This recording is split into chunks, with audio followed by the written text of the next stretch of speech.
नमस्कार, आप देख रहे हैं आज तक। मैं हूं श्वेता सिंह। क्या देश एक बार फिर कोरोना के शिकंजे में फंस रहा है? सरकारी आंकड़े बताते हैं कि संक्रमण के मामले बढ़ रहे हैं। रोज कोरोना के नए केस सामने आ रहे हैं। मौतों का आंकड़ा भी बढ़ना शुरू हो चुका है। हर वो सबूत सामने आ रहा है जो सवाल उठाता है कि क्या भारत में कोरोना की तीसरी लहर आ चुकी?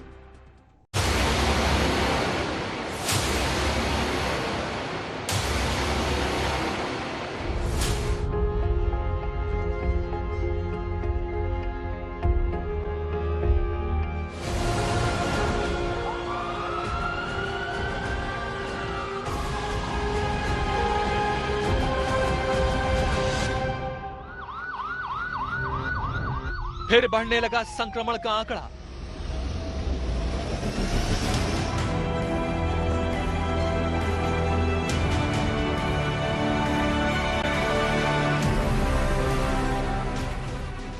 फिर बढ़ने लगी मौतों की रफ्तार। 8 राज्यों में बढ़ी पॉजिटिविटी रेट। आईएमए ने सरकार को जारी किया अलर्ट। प्रधानमंत्री मोदी ने जताई चिंता।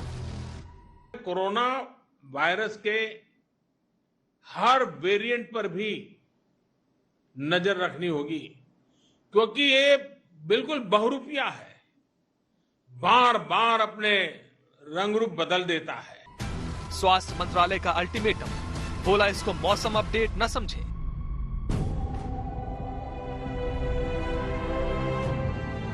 जब हम थर्ड वेव की बात करते हैं तो हम थर्ड वेव को मौसम के समाचार की तरह से, वेदर अपडेट की तरह से सामान्य रूप में ले रहे हैं। हम उसकी गंभीरता और उससे संबंधित अपनी रेस्पॉन्सिबिलिटी को शायद जिस स्थाई पर समझने की जरूरत है, वहां पर कुछ चूक हो रही है। मामला गंभीर है। क्या तीसरी लहर देश में पहुंच चुकी है? पूरी दुनिया में बढ़ चुका है तीसरी लहर का प्रकोप।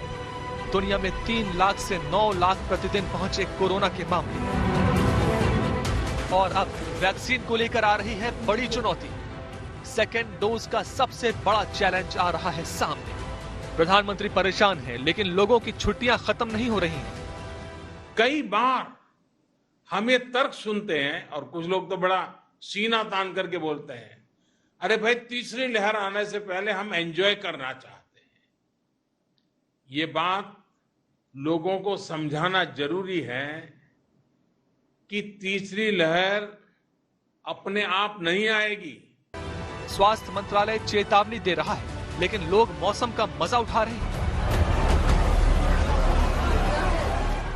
यह मॉनसून की बारिशों से आने से पहले कहीं हम घूमने चले जाएं, या ऐसा कोई सिंपल आचरण नहीं है, बल्कि वायरस वर्सेस ह्यूमन बीइंग, इसके बीच चलने वाली कंटिन्यूअस लड़ाई है।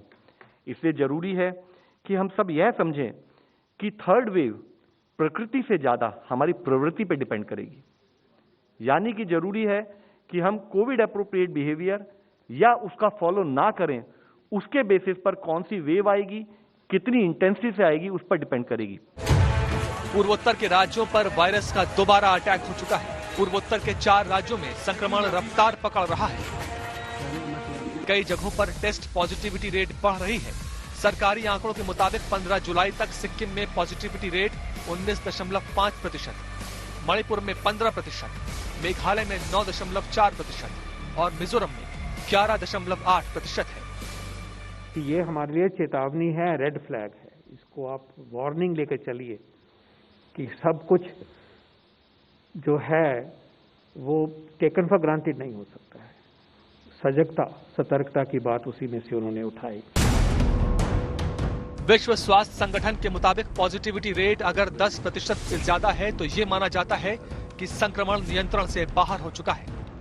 पूर्वोत्तर में ही अरुणाचल प्रदेश में पॉजिटिविटी रेट 7.4%, नागालैंड में 6% और त्रिपुरा में 5.6% है।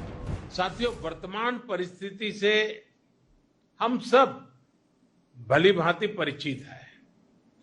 कोविड की दूसरी लहर के दौरान अलग अलग सरकारों द्वारा मिलकर जो सामूहिक प्रयास किए हैं और उसका परिणाम भी दिख रहा है। लेकिन नॉर्थ ईस्ट के कुछ जिले ऐसे हैं जहां संक्रमण के मामलों में बढ़ोतरी दर्ज की जा रही है। इन संकेतों को हमें पकड़ना होगा। पूर्वोत्तर के अलावा केरल की हालत खराब है, जहां टेस्ट पॉजिटिविटी रेट 10.5% बनी हुई है। हम आपको बता दें कि टेस्ट पॉजिटिविटी रेट इस बात का सूचक है कि एक दिन में जांचे गए नमूनों में से कितने फीसदी नमूनों में संक्रमण की पुष्टि हुई है। इस वक्त देश में कोरोना की टेस्ट पॉजिटिविटी रेट 2.3% है, जबकि पूर्वोत्तर के राज्यों की पॉजिटिविटी दर 7 गुना ज्यादा है। यानी पूरे देश में जिस गति से संक्रमण फैल रहा है, उसके मुकाबले नॉर्थ ईस्ट में हालात कहीं ज्यादा खराब होते जा रहे हैं। सीधा सा मतलब है कि जिस रफ्तार से कोरोना ने तीसरी बार पैर पसारना शुरू किया है, हालत जल्दी ही चिंताजनक हो सकती है। तीसरी लहर पर अलग अलग वैज्ञानिकों का फिलहाल अलग अलग मत है, लेकिन सच्चाई यह है कि दूसरी लहर में जिन परेशानियों से देश गुजरा है, उनको भूलना नहीं चाहिए, क्योंकि संक्रमण का रास्ता सीधे अस्पतालों के आईसीयू तक जाता है। पीएम मोदी ने इस बात को स्पष्ट तरीके से बता दिया है कि तीसरी लहर को किसी भी कीमत पर आने से रोकना है। और ये कोरोना ऐसी चीज है, वो अपने आप नहीं आती है, कोई जाकर के ले आए तो आती है।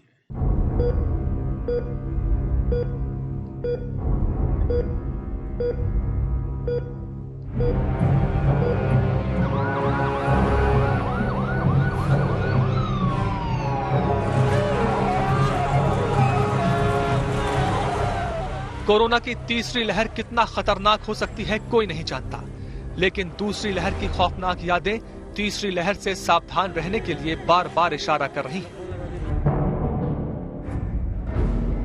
पीएम मोदी ने पूर्वोत्तर के मुख्यमंत्रियों के साथ मीटिंग में सतर्कता और सावधानी के मंत्र पर जोर दिया।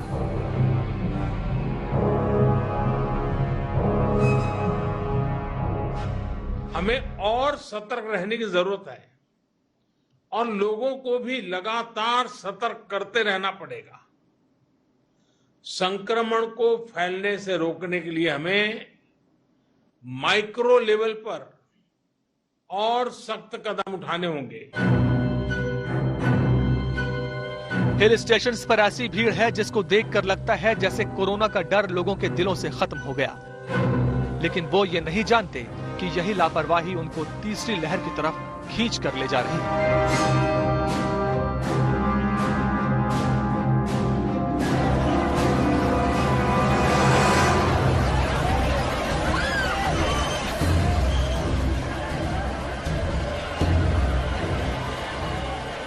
कोरोना की वजह से टूरिज्म, व्यापार, कारोबार ये बहुत प्रभावित हुआ है, लेकिन आज मैं बहुत जोर देकर कहूंगा कि हिल स्टेशन में, मार्केट्स में बिना मास्क पहने, बिना प्रोटोकॉल का अमल किए बिना भारी भीड़ का उमड़ना, मैं समझता हूं एक चिंता का विषय है, ये ठीक नहीं है। The Delta variant is ripping around the world at a scorching pace, driving a new spike in cases and death. After 10 weeks of declines, deaths are increasing again. We continue to hear reports from all regions of the world about hospitals reaching capacity.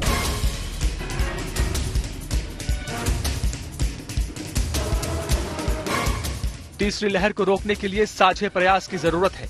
ये प्रयास सिर्फ सरकार की तरफ से नहीं, बल्कि आम जनता की तरफ से भी आना है, क्योंकि कोरोना की तीसरी लहर तब तक नहीं आएगी जब तक उसको लाया नहीं जाएगा। और फिलहाल हालात ऐसे बन रहे हैं कि लोग खुद तीसरी लहर को लेकर आ रहे हैं। लोग सवाल पूछते, तीसरी लहर की क्या तैयारी की है, तीसरी लहर के लिए आप क्या करेंगे?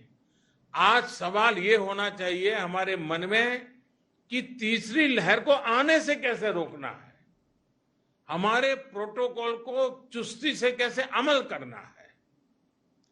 अगर, और ये कोरोना ऐसी चीज है, वो अपने आप नहीं आती है, कोई जाकर के ले आए तो आती है। अधिक भीड़ वाले जो आयोजन रुक सकते हैं, उनको हमें रोकने का प्रयास करना चाहिए। हमें हर नागरिक को कोरोना बचाव के लिए बने नियमों का पालन करने के लिए निरंतर प्रोत्साहित करते रहना होगा। तीसरी लहर की बहस के बीच चिंता बढ़ाने वाली बात है कोरोना की आर वैल्यू। पिछले महीनों के मुकाबले देश में कोरोना की आर वैल्यू में लगातार बढ़त हुई है, जो संकेत है कि संक्रमण की रफ्तार कई राज्यों में बढ़ रही है, जिसको सरकार भी मान रही है। अगर अब भी सावधान नहीं हुए तो देर हो सकती है।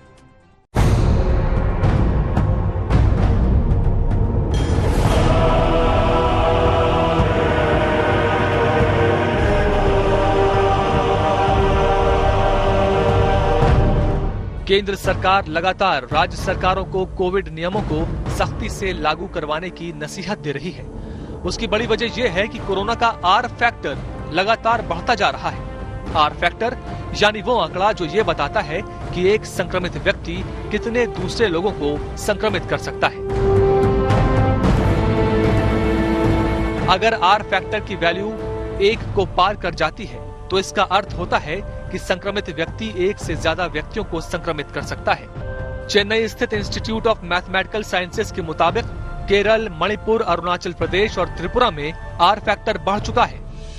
केरल में आर वैल्यू 1.10 के आसपास होने का अनुमान है।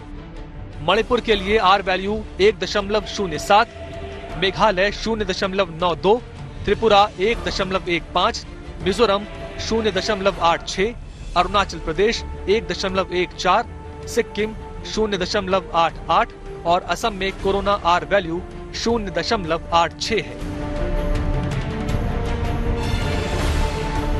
इंस्टीट्यूट ऑफ मैथमेटिकल साइंसेज के मुताबिक मई में देश में आर फैक्टर 0.78 पर आया। जून के अंत तक वो 0.88 हो गया। इसी साल फरवरी में आर वैल्यू में उछाल देखा गया, जब ये 0.93 से बढ़कर 1.02 हो गया था। अप्रैल में दूसरी लहर के दौरान ये बढ़कर 1.31 पर पहुंच गया। लेकिन अब जिस तरह से लोगों ने कोविड प्रोटोकॉल नियमों का उल्लंघन किया है, उसके बाद से ये दोबारा 0.78 से बढ़कर 0.88 हो गया है।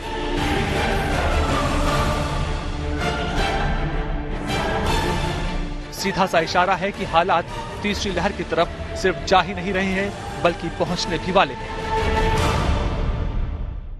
देश को तीसरी लहर में जाने से रोकना है तो वैक्सीनेशन की रफ्तार को बढ़ाना होगा, लेकिन ये लक्ष्य हासिल करना आसान नहीं है। वैक्सीनेशन की प्रक्रिया को पूरा करना अपने आप में सरकार के लिए बड़ी चुनौती है, खासतौर पर तब जब पहली डोज ले चुके लोगों की दूसरी डोज की तारीख आने वाली है। तीसरी लहर से मुकाबले के लिए हमें वैक्सीनेशन की प्रक्रिया तेज करते रहना है। If we are careful and we have good vaccination, third wave may not come or it will be very little. अगले हफ्ते देश को करीब 1 करोड़ वैक्सीन डोज की जरूरत पड़ने वाली है, जब मई में कोविशील्ड और कोवैक्सीन की पहली डोज लगा चुके लोगों की दूसरी डोज ड्यू होने वाली है। ये अब तक का दूसरी डोज का सबसे बड़ा आंकड़ा है, जिसकी जरूरत अगले 1 हफ्ते में पड़ने वाली है। 1 करोड़ वैक्सीन की ये डिमांड तब सामने आ रही है जब केंद्र और राज्य वैक्सीन की कमी को लेकर जुबानी जंग में छिड़े हुए हैं। आज सरकार ने 66 करोड़ डोजेज कोविशील्ड कोवैक्सीन का ऑर्डर दिया है और इसी प्रकार इन्हीं की प्रोडक्शन के 22 करोड़ और प्राइवेट सेक्टर में जाएंगे, तो एक विजिबिलिटी अगस्त और दिसंबर के बीच में 88 करोड़ तो ये 2 प्रोडक्ट की है। इसके अलावा आपको ये भी मालूम है कि प्री ऑर्डर बायोई का हुआ है, तो उसको ऐड करिए तो 118 करोड़। तो ये तैयारी सरकार की, आप जो सवाल कर रहे हैं, पूरी चली हुई है। स्वास्थ्य मंत्रालय के मुताबिक देश में इस समय 39 करोड़ से ज्यादा वैक्सीन की डोज लगाई जा चुकी हैं। 31 करोड़ से ज्यादा पहली डोज और करीब 8 करोड़ दूसरी डोज शामिल है। यानी देश में करीब 25% आबादी को अब तक वैक्सीन की कम से कम 1 डोज लग चुकी है, जबकि दोनों डोज लगने वालों की संख्या करीब 8.4% है। सारे देश में मुफ्त वैक्सीन का अभियान चल रहा है और उसके लिए प्रोडक्शन और सप्लाई का मैप बना हुआ है। उसके आधार पर वैक्सीनेशन आज के दिन में हो रहा है। 25% वो प्राइवेट हॉस्पिटल अस्पताल के माध्यम से, 75% गवर्नमेंट की ओर से वैक्सीनेशन किया जा रहा है। उसके लिए जो भी खर्च होगा वो भारत सरकार उठाएगी। फिलहाल हकीकत यह है कि पूरी वयस्क आबादी को दिसंबर तक वैक्सीनेट करना मुश्किल नजर आ रहा है, लेकिन सिर्फ वैक्सीनेशन के भरोसे कोरोना को नहीं हराया जा सकता। दुनिया के जो मुल्क वैक्सीनेशन में आगे हैं, आधी आबादी को वैक्सीनेट कर चुके हैं, वहां भी लोगों की लापरवाही कोरोना के संक्रमण को नई रफ्तार दे चुकी है।